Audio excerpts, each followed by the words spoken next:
faculty schedules are always delivered to you online. So I'm going to show you how to secure a copy of your schedule. Just go ahead and click on Employee Portal, the top row as you see pictured here.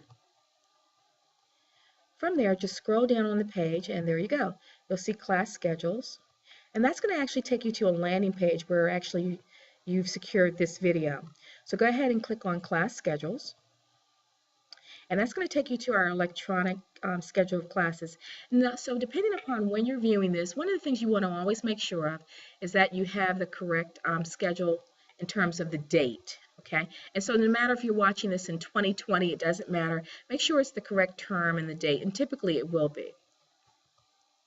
As an instructor, all you have to do to secure your schedule is just go right in here where it says instructor and find your name listed alphabetically and just click submit.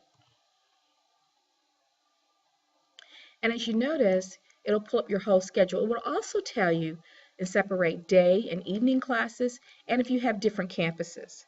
Sometimes it is important to really pay attention because oftentimes you may have some classes on one campus, Bessemer, and another class on the Birmingham campus. So it's important that you read and understand the differences.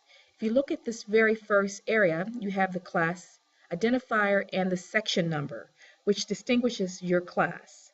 Okay? Also the days and the times of the class, as well as the room number and the building number. There are buildings, as you see, A for building A on the Bessemer campus, room 255. If you have any issues in terms of where your building is located, please go to Lawson State's website and you can pull up the maps and directions for those different campuses.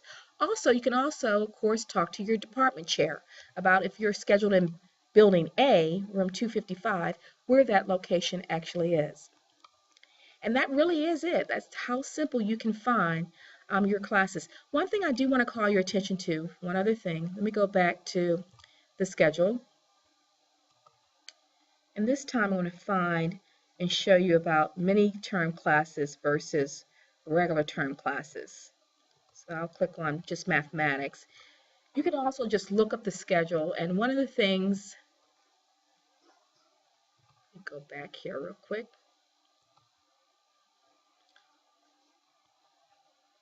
I want to show you, let's go here let me go up to psychology and take a look at that. I'm trying to get a survey of courses. There you go.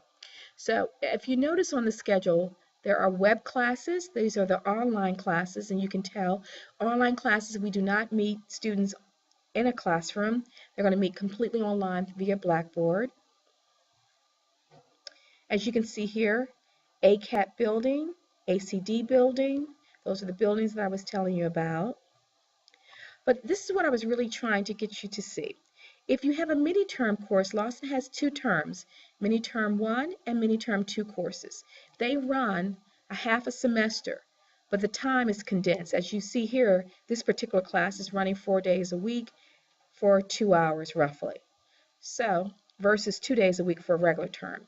So mini-term courses, they will identify when they start, or rather the week that they start, and here's an example of a mini-term 2 course. So now you see all 4 examples. We have web courses, we have regular term courses. You can identify a regular term because it will not have a highlighted or a bolded message. You can also tell a regular term course because it's going to run for about an hour and 15 minutes during the regular term, or maybe an hour and 50 minutes during the summer term, just 2 days a week. So again, if you have any additional questions about how to secure your schedule or how to interpret your schedule, please talk to your department chair.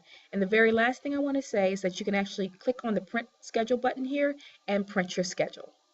Good luck as you start your new term, and thank you for joining our team. We're excited that you're here.